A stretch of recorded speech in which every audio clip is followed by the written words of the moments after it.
Muhammad wa ala ali sayyidina Muhammad. Allahumma salli ala sayyidina Muhammad wa ala ali sayyidina Muhammad.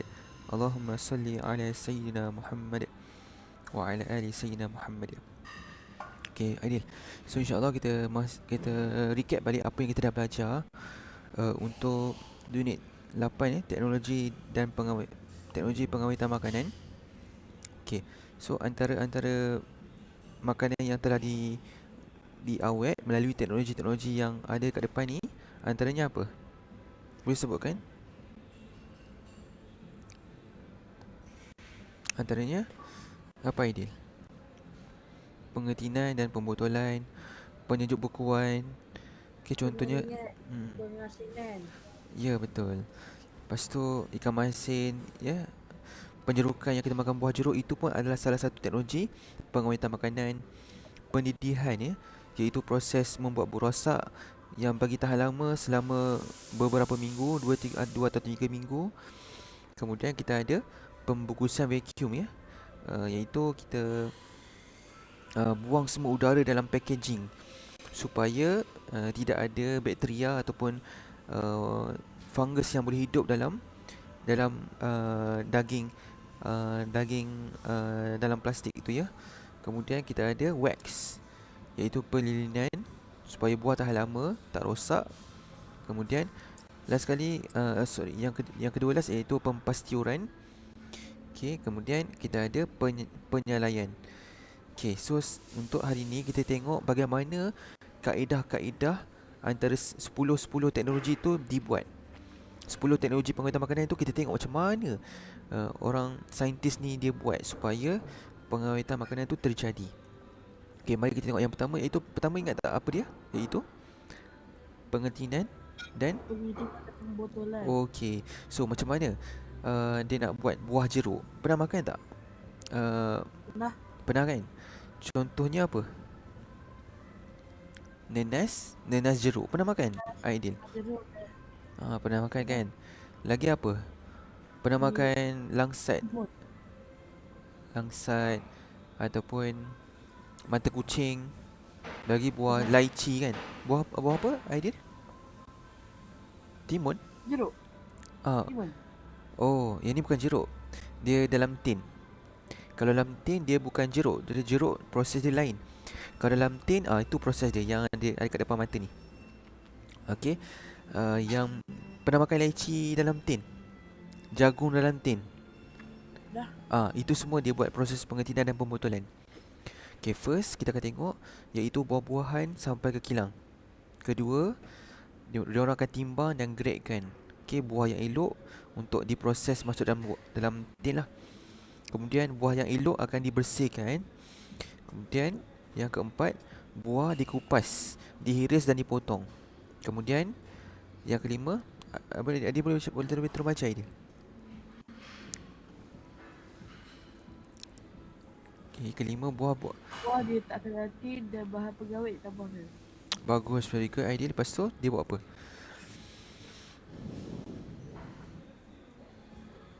Udara difikirkan dari tin dan ditutup dengan nanti dia tutup dengan cepat. Bagus, very good. Kemudian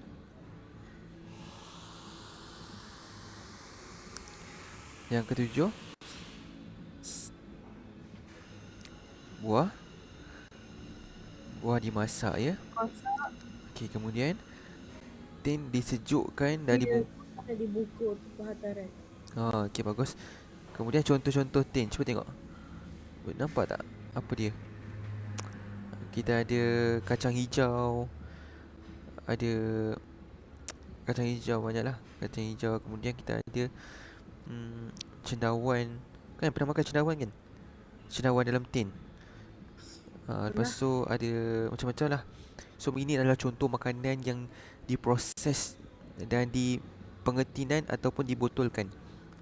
Okay, ingat, proses pengetinan dan pembotolan makanan melibatkan pemanasan makanan pada suhu tinggi dan menyimpan makanan dalam tin yang kedap udara. So ingat, kata kunci untuk pengetinan ni, so setiap proses pengetinan tu dia mesti dipanaskan pada suhu yang sangat tinggi. Okay, kemudian menyimpan makanan dalam tin yang kedap udara. Okey, buah akan disimpan ke dalam tin, kemudian tin tu dipanaskan, kemudian di zip, ditutup, dan dipastikan, make sure yang tiada udara yang ada dalam tin tu, kemudian ditutup bekas tu kembali dan dipanaskan pada suhu yang tinggi. Okey, dan kita kena tahu kenapa dipanaskan, sebab untuk membunuh apa? Dipanas. Mikroorganisma dalam makanan. Betul, bagus, very good idea. Kemudian menyimpan makanan dalam tin kedap udara boleh menggalakkan apa? Mengelakkan kemasukan udara Udara yang yang mengandungi mikroorganisma okey. dalam Okey. makanan. So yang udara kita sekarang ni, contoh kita minum semua terdedah dengan mikroorganism, sebab mikroorganism dia memang berterbangan dekat udara. Kita tak nampak, tapi memang dia tu wujud.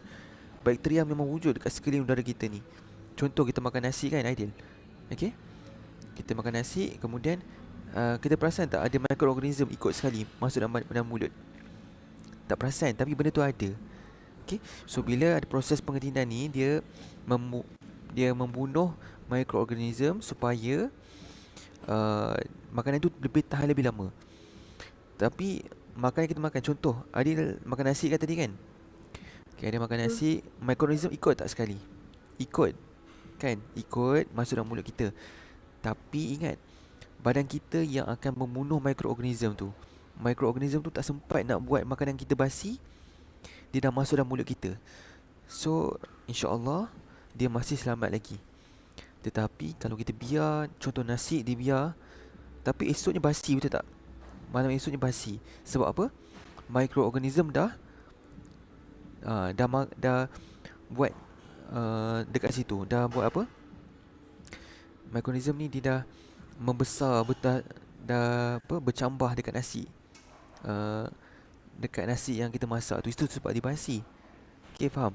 Sebab dia dah terdedah dengan mikroorganism. Kalau nasi tu dia dimasukkan dalam peti ais, cepat tak nasi tu basi? Lambat. Okay, proses nasi basi tu lambat. Sebab kita dah mengawetkan makanan dalam proses penyejuk bekuan dalam peti ais. Okay, seterusnya kita buat apa? Proses apa? Teknologi yang kedua. Proses apa, Aidil? Penyejuk bekuan dan pendinginan. So kita kena tahu proses pendinginan ni iaitu proses melibatkan disimpan makanan dalam suhu yang rendah. Kemudian pendinginan tidak akan membunuh bakteria dan kulat. Ingat, dalam peti ais dia tidak akan membunuh mikroorganism.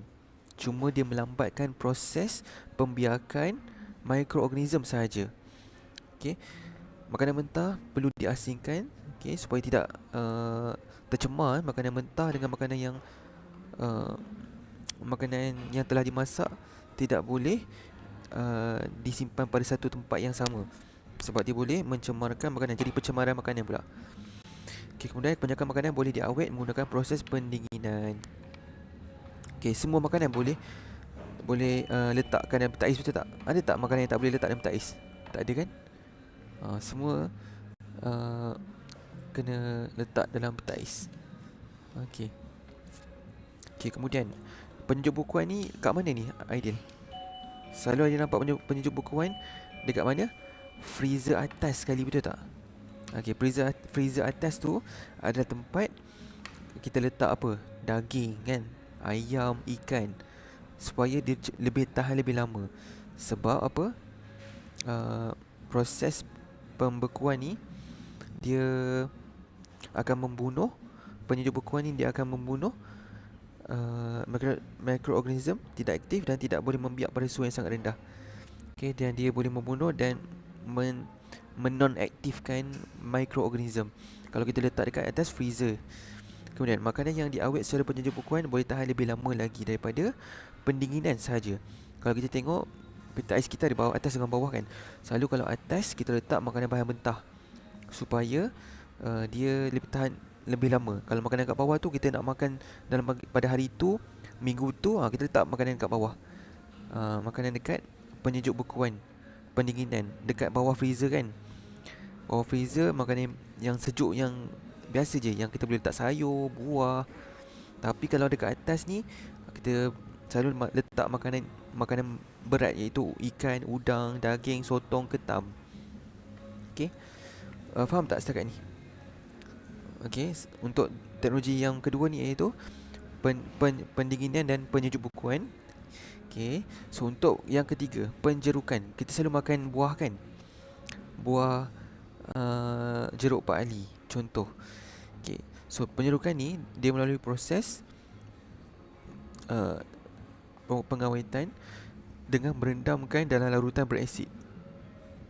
Contoh cuka, larutan gula atau garam yang pekat. So itu adalah makanan yang sangat berasid lah. So bila berasid dia akan membunuh kuman. Okey. Okey, seterusnya mikroorganism boleh tak hidup dalam larutan garam yang sangat pekat? Tak boleh. Okey, mikroorganism dia tidak boleh hidup dalam suasana yang tinggi kandungan asid dia. Okey. Mikroorganism dia perlu hidup dalam keadaan pH 7. Okey, pH 7 ni iaitu pH air kosong. pH air normal yang kita minum tu, itu adalah makanan sesuai untuk tempat atau habitat yang sesuai untuk mikroorganism tu untuk tumbuh membiak. Tapi kalau untuk asid ni, kandungan larutan gula ataupun larutan garam yang pekat akan membunuh mikroorganism, dan mikroorganism tidak boleh hidup dekat kandungan kandungan garam ataupun gula yang sangat tinggi. Okey, kemudian boleh tak kita makan jeruk, Aidil? Boleh tak? Boleh. Boleh, tapi apa yang keburukan dia? Kurang sihat. Ya, tak sihat. Kadang-kadang kalau kita beli jeruk tu, kadang dia letak cuka, kadang dia letak Clorox ada untuk bagi lebih kuat lagi rasa dia kan. Itu yang membuatkan orang tu batuk, ya. Batuk sampai batuk teruk dan sebagainya. Okay, so oleh sebab itu kita kalau boleh elakkanlah untuk makan jeruk. Okay. Okay, contoh jeruk ni buah apa selalunya dijerukkan? Contohnya jeruk mangga, lepas tu cili kan. Pernah makan tak? Hot plate. Maksud ada disediakan cili kan. Itu pun adalah salah satu jeruk betik. Okay, jeruk jambu batu. Kemudian kita ada lobak merah. Okay, boleh setakat ni, Aidil? Boleh. Okay, so langkah-langkah untuk membuat jeruk mangga. So ada sedikit diterangkan. Okay, yang pertama Aidil boleh berterima macam Aidil. Pertama kena buat apa? Potong buah mangga. Okay, kemudian tus irisan. Tuskan irisan mangga itu. Okay, kemudian bagus.